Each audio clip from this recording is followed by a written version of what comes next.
नमस्कार साथियों, स्वागत है आपके अपने YouTube चैनल 7 स्टार एजुकेशन पे। मैं आपके बीच लेके आया हूँ फिक्स प्रीपोजिशन की अगली क्लास। तो शुरुआत करते हैं अपने क्लास की हमेशा की तरह एक मोटिवेशन के साथ। मोटिवेशन है हमारा, रग हौसला वो मंजर भी आएगी, रग हौसला वो मंजर भी आएगा, प्यासे के पास चलकर समुद्र भी आएगा, थक कर ना बैठे मंजिल के मुसाफिर, मंजिल भी मिलेगी और मिलने का मज़ा भी आएगा। तो ये हुआ हमारा मोटिवेशन। मोटिवेशन के जुनून को बरकरार रखते हुए हम अपनी क्लास स्टार्ट करते हैं।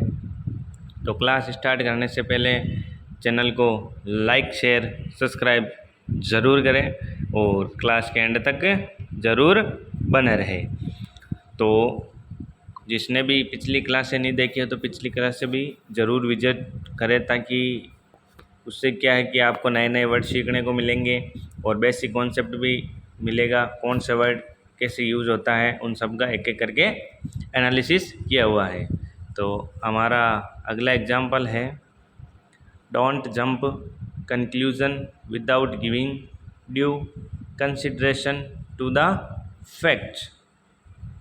Don't jump conclusion without giving due consideration to the fact. तो अब इसमें देखो जंप आ रखा है, क्या रखा है?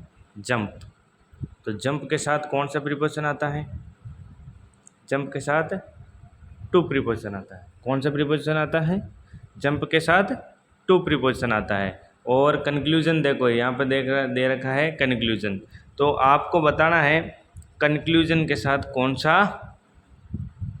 प्रीपोजिशन आता है। ये आपको हिंट भी दे दी मैंने और बताना है। अब वो कमेंट बॉक्स में आपको बताना है कि कंक्लूजन के साथ कौन सा प्रीपोजिशन आता है। मैंने आपको इससे रिलेटेड 3 या 4 वर्ड भी पिछली क्लास में बताए थे, तो इसलिए बोल रहा हूँ पिछली क्लास भी ज़रूर विजिट करें।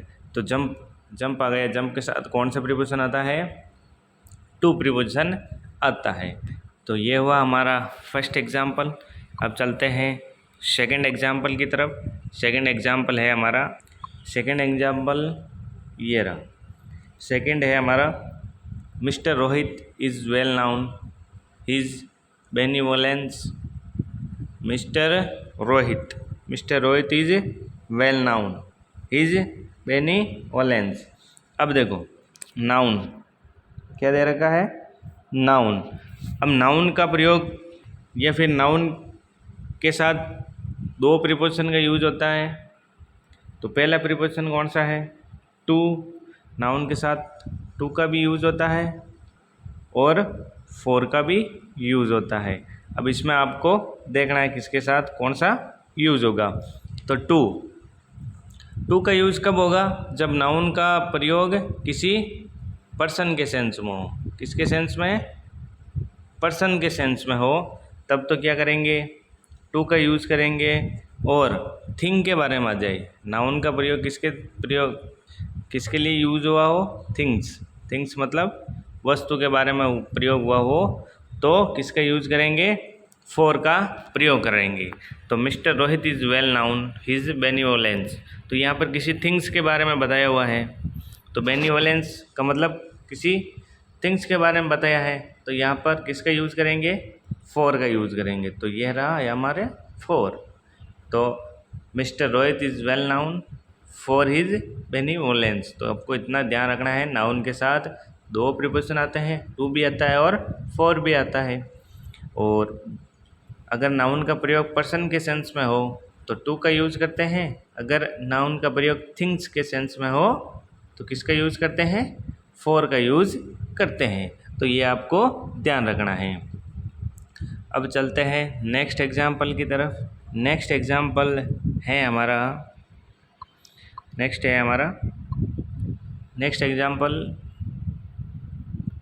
He is fond classical music.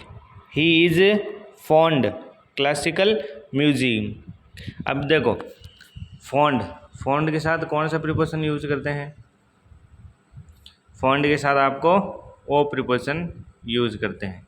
Fond के साथ कौन सा प्रीपोजिशन यूज करते हैं? ओ प्रीपोजिशन यूज करते हैं। तो he is fond of classical music. तो ये आपको ध्यान रखना है। फॉन्ड के साथ कौन सा प्रीपोजिशन आता है? फॉन्ड के साथ ओ प्रीपोजिशन आता है। He is fond of classical music या क्लासिकल इंस्ट्रूमेंट, कुछ भी आ सकता है। तो he is fond of classical music. ये हुआ हमारा नेक्स्ट एग्जाम्पल। अब चलते हैं अगले एग्जाम्पल की तरफ। अगला एग्जाम्पल है हमारा, नेक्स्ट एग्जाम्पल है हमारा 64। इसमें क्या है? 4 lakh money he could not continue study further. 4 lakh money he could not continue study further. अब देखो, लेक वाला, वांट वाला मैंने आपको पिछली क्लास में बताया है कि अगर लेक नाउन के रूप में यूज हो तो किसका यूज़ करते हैं, और लेक वर्ब के रूप में यूज हो तो किसका प्रीपोजिशन का यूज करेंगे। तो इधर देखो, 4 लाख आ जाए, क्या आ जाए? 4 लाख आ जाए, या फिर 4 वांट आ जाए, क्या आ जाए? वांट। तो 4 लाख और 4 वांट किसके रूप में यूज होंगे? नाउन के रूप में यूज होंगे। 4 लाख आ जाए या फिर 4 वांट आ जाए तो ये नाउन के रूप में यूज होंगे। तो इनके साथ कौन सा प्रीपोजिशन यूज करेंगे? ओ प्रीपोजिशन। किस प्रीपोजिशन का यूज करेंगे? ओ। अगर लेक का और वांट का प्रयोग किसके सेंस में हो? नाउन के सेंस में हो, तो किस प्रीपोजिशन का यूज करते हैं? ओ प्रीपोजिशन का यूज करते हैं। ये आपको ध्यान रखना है। और यही अगर लेकिंग आ जाता, क्या आ जाता? लेकिंग, या फिर वांटिंग आ जाता, तो किस प्रीपोजिशन का यूज करते हैं? लेकिंग आ जाता या फिर वांटिंग आ जाता तो इन प्रीपोजिशन का यूज करते हैं। ये किसका काम करेगी? वर्ब का काम करेगी। तो ये वर्ब और नाउन के बीच में आपको ध्यान रखना है। अगर ये छोटी छोटी बातें आपको याद नहीं रहेगी तो आप एग्ज़ाम में क्वेश्चन गलत कर सकते हो। तो 4 लाख, यहाँ पे क्या आएगा? 4 lakh money he could not continue study further. 4 lakh noun का काम कर रही है, तो नाउन के लिए किसका यूज़ करते हैं? ऑफ का। तो यहाँ पर क्या, कौन सा प्रीपोजिशन आएगा? ओ प्रीपोजिशन आएगा। कौन सा preposition? Of. 4 lakh of money he could not continue study further. तो ये हुआ नाउन और वर्ब से रिलेटेड लैक और वांट। तो यहाँ तक किसी को भी किसी प्रकार का कोई डाउट हो तो कमेंट बॉक्स में ज़रूर पूछे। अब में है हमारा 65 से चलने से पहले जो चैनल पे नए हैं वो चैनल को सब्सक्राइब करें, लाइक करें और अपने दोस्तों के साथ शेयर करें, ताकि उनको भी free of cost class provide हो सके और उनको भी फ़ायदा मिल सके। तो ये हुआ हमारे 64 एग्ज़ाम्पल। तो जिस किसी को भी किसी प्रकार का कोई डाउट हो तो कमेंट बॉक्स में ज़रूर पूछे। तो लहरों से डरकर नौका पार नहीं होती, लहरों से डरकर नौका पार नहीं होती, कोशिश करने वालों की कभी हार नहीं होती, कोशिश करने वालों की कभी हार नहीं होती। कोशिश करते रहें, बिलीव करते रहें। जो भी आपको कंटेंट पढ़ा रहा हूँ वो आपके एग्ज़ाम की दृष्टि से इम्पोर्टेंट होंगे, और अगर आपको बिलीव नहीं है तो आप एग्ज़ाम देके आ जाना, इनको पढ़ लेना, रिवाइज कर लेना। फिर एग्ज़ाम में जैसे ही प्रिपरेशन क्वेश्चन आते हैं तो 90%, 100% तो नहीं बोल सकता, बाकी 70-80% के बीच में आपके ये पढ़ जाएंगे। तो आपको इनको रीड आउट करना है, पढ़ना है, समझना है। अगर नहीं समझ में आए तो पूछना है। अब चलते हैं नेक्स्ट एग्जाम्पल की तरफ। नेक्स्ट है हमारा 65। I shall dispose my old furniture and buy new one. मेरा जो पुराना फर्नीचर है मैंने उसको क्या कर दिया? डिस्पोज कर दिया और न्यू खरीद लिया। तो I shall dispose my old furniture and buy new one. Dispose के साथ हमेशा ओ प्रीपोजिशन का यूज करते हैं। कौन से प्रीपोजिशन का यूज करते हैं? ओ प्रीपोजिशन का यूज करते हैं। डिस्पोज के साथ कौन सा प्रीपोजिशन आता है? ओ प्रीपोजिशन आता है। और एग्ज़ाम में आपको विथ लगा के दे देंगे, जबकि आपको ऑफ लगाना है, विथ नहीं लगाना है। तो ये हुआ हमारा 65 एग्ज़ाम्पल। अब चलते हैं नेक्स्ट एग्ज़ाम्पल की तरफ। नेक्स्ट एग्ज़ाम्पल है 66। Being spiritual he is disgusted. Being spiritual he is disgusted material life. Being spiritual he is disgusted material life. अब देखो डिस्गस्टेड क्या आ जाए?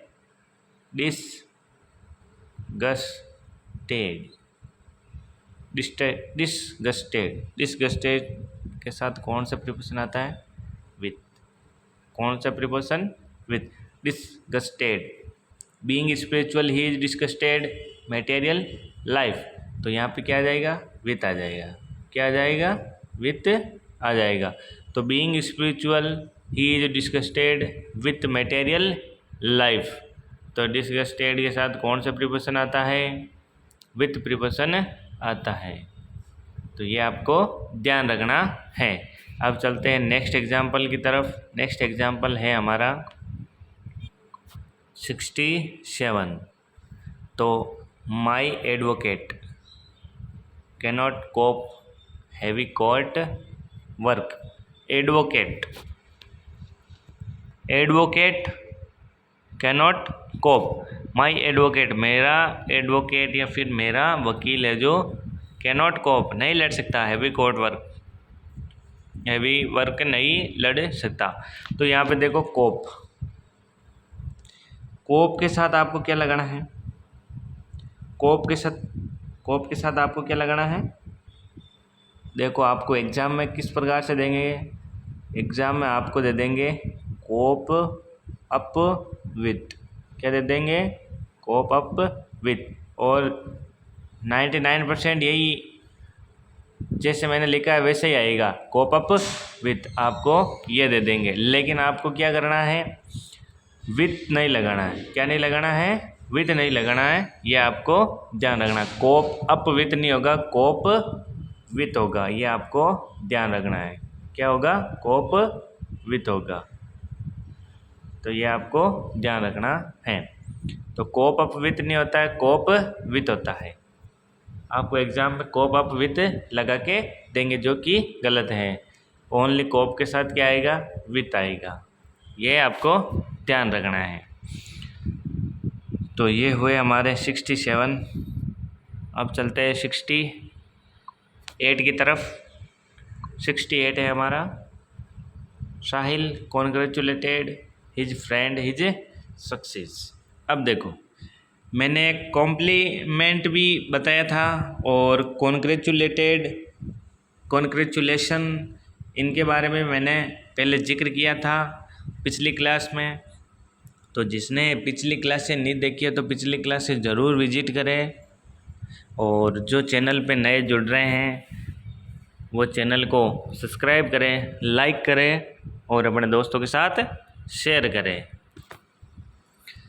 तो कॉन्ग्रेचुलेटेड के साथ कौन सा प्रीपोजिशन आता है? ऑन प्रीपोजिशन आता है। कॉन्ग्रेचुलेशन आ जाए या फिर क्या आ जाए? कॉम्प्लीमेंट आ जाए। क्या आ जाए? कॉम्प्लीमेंट।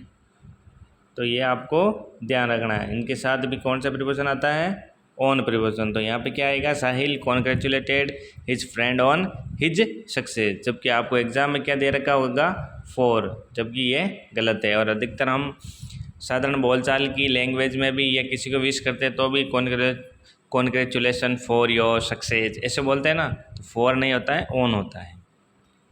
अब चलते हैं नेक्स्ट एग्जाम्पल की तरफ। तो 69 रूल कौन सा है? एग्जाम्पल है my sister is always confident her success. तो कॉन्फिडेंट कॉन्फिडेंट के साथ कौन सा प्रीपोजिशन आता है, ओ प्रीपोजिशन आता है। ये आपको ध्यान रखना है। अधिकतर आपको ओ डबल एफ देंगे, जबकि आपको ओ एफ लगाना है। तो my sister is always confident her success, ये हुआ हमारा 69 रूल। अब चलते हैं नेक्स्ट एग्जाम्पल की तरफ। नेक्स्ट एग्जाम्पल है हमारा 7। तो हमारा 70 नंबर एग्जाम्पल है, you should never count under unreliable person. You should never count unreliable person. Unreliable person है जो, अनरिलायबल पर्सन है जो, उनको हम काउंट नहीं कर सकते हैं। तो अनरिलायबल पर्सन, या इससे पहले क्या दे रखा है, काउंट दे रखा है। क्या दे रखा है, काउंट। तो काउंट के साथ कौन सा प्रीपोजिशन यूज करते हैं, ओन का यूज करते हैं। तो काउंट के साथ ओन का यूज करते हैं, काउंट आ जाए या फिर हिंग आ जाए, इनके साथ भी ओन प्रीपोजिशन का यूज करते हैं। तो काउंट ऑन आ जाए, हिंग ऑन आ जाए, और इससे जस्ट पहले इससे भी रिलेटेड काफ़ी मैंने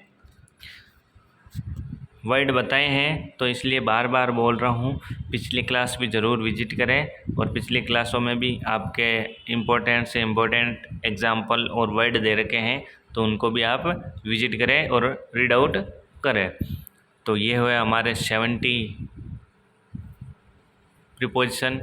अब आगे का हम नेक्स्ट क्लास में पढ़ेंगे। तो आज की क्लास हम यहीं पे समाप्त करते हैं। मिलते हैं अगली क्लास में। तब तक के लिए जय हिंद, जय भारत, राधे राधे, सत श्री अकाल। Thanks for watching my YouTube class. जय हिंद, जय भारत।